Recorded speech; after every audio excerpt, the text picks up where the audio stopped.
Just days after the launch of the 16 Days of Activism against the abuse of women and children, a video on social media has been going viral of a man beating up a woman while instructing her to record a message in which she calls herself all unsavory names and telling people that they should not send her direct messages or communicate with her directly.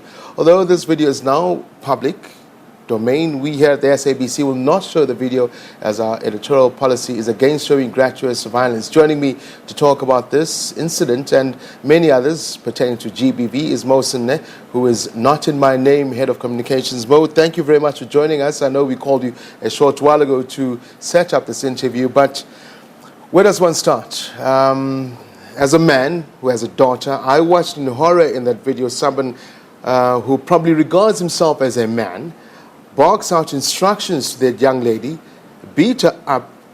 We are told the video is more than a year old. The question I've been grappling with, does it make it right? Is it no longer a crime? And why do we still do this as men? Hi, thank you for having me. The first thought that I had was that she is probably experiencing Stockholm syndrome, and that is when a victim of abuse identifies or forms some kind of attachment with her perpetrator. And the other thing that I thought about was also the bystander effect and how the law plays a role in this. Firstly, I think I remember Ronald Lamola saying that it doesn't matter how long ago something has happened. The crime is a crime, especially when it comes to GBV. You can report if a year has passed, and if a year has elapsed, you can still report. So just because it's a year ago doesn't mean that it didn't happen.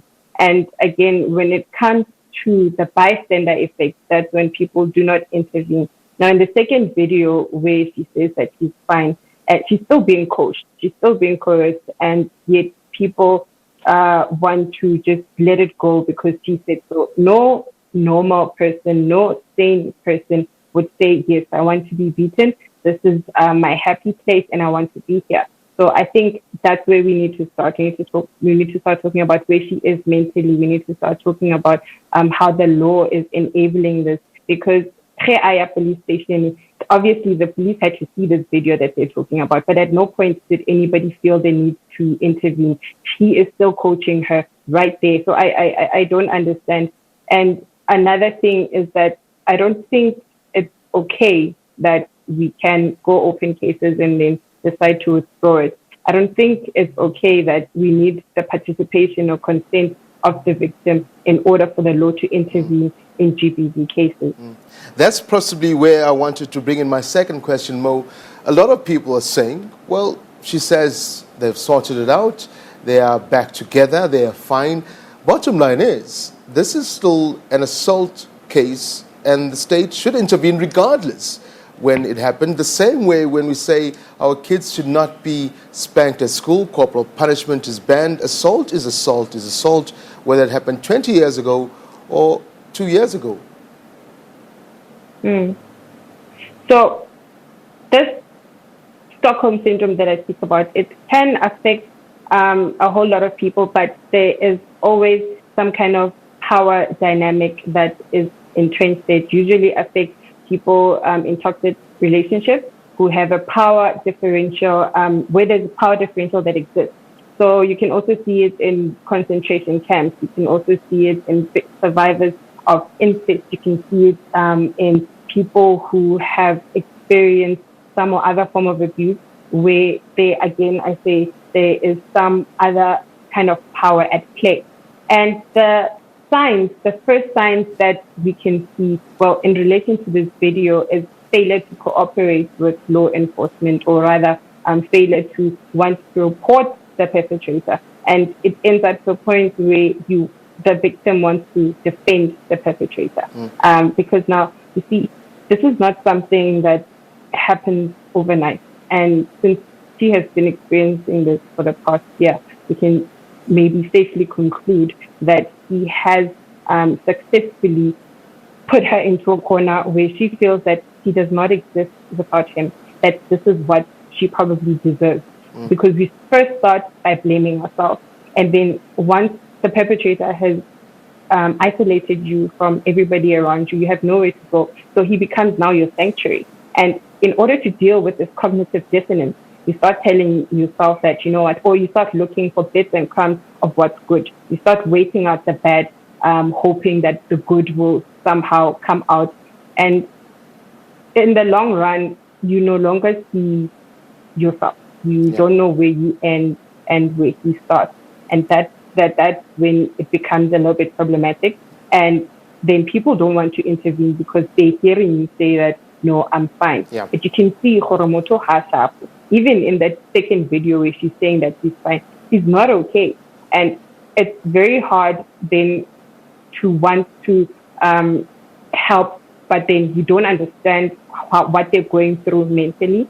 So I think it's very important that we start talking about what kind of psychological processes do victims go through in the event of GBV assault. Yeah, we hear her in the second video alluding to Mo. She speaks about the families have discussed this. The families have talked it out. We are now fine.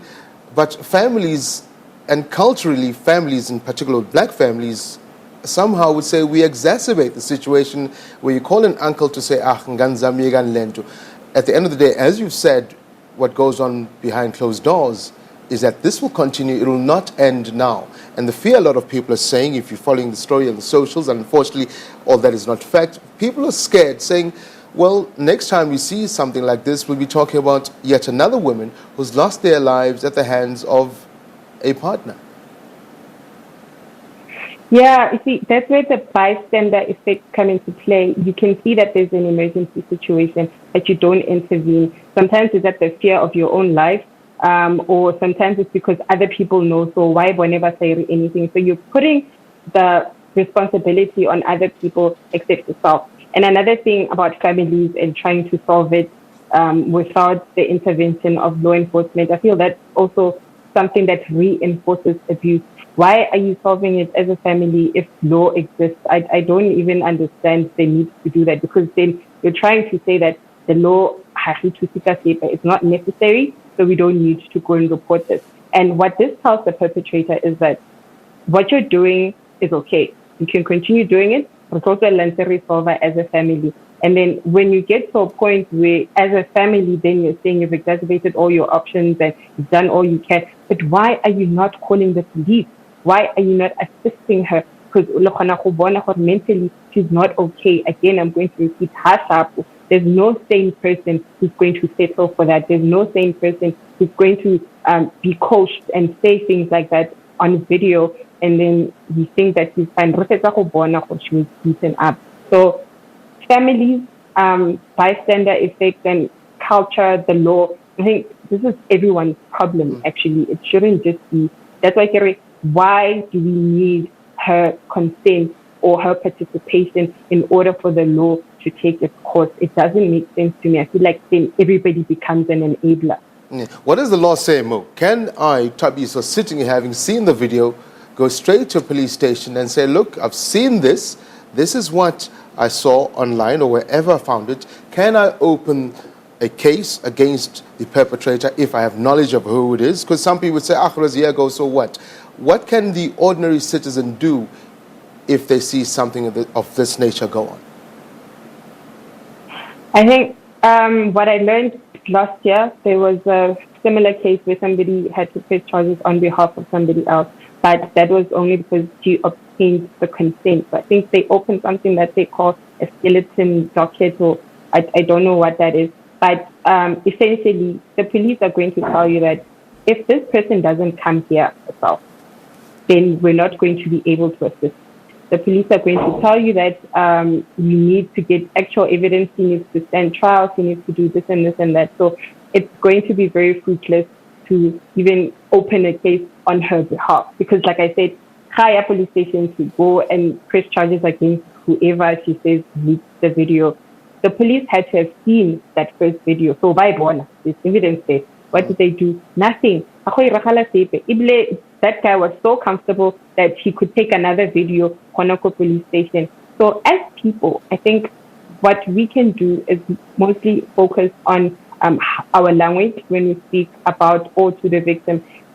They're already used to having this differential power that exists in their relationship. So coercing them or telling them what to do or sounding like you know better isn't going to help. The aim is to get them empowered enough to see what, in psychology, you call it a hope. You need to find out why is this person still in the relationship without asking it you are now dictating or telling them what to do. Yes. So firstly, we must mind our language, we must mind what we say. You must not blame victims. They already do that enough themselves. Where we see there's an active crime in progress, then yes, we can call the police. Now, in this instance, they're not going to listen to us because remember, SAPS itself, they're not trained in GBV. Over 80% of them did not attend their mandatory GBV sensitivity training. So it's fruitless as well to think that they would approach this with some kind of sensitivity. So we need to train our police officers. We need to watch how we speak to victims. We need to watch what we say about them, because I'm sure she's watching all of this on social media. She's viewing everybody's comments, and that's far negativity where they are blaming her as if, like I said, a normal person would say, yes, it's okay. So we need to deal with, or rather focus on how we empower victims to take back the power that was taken by their perpetrators. Yeah. Senne, Head of Communications, Not in My Name, thank you indeed for joining us and speaking about this tough conversation, this tough act that we saw on the social media. Thank you very much, ma'am, for speaking to us.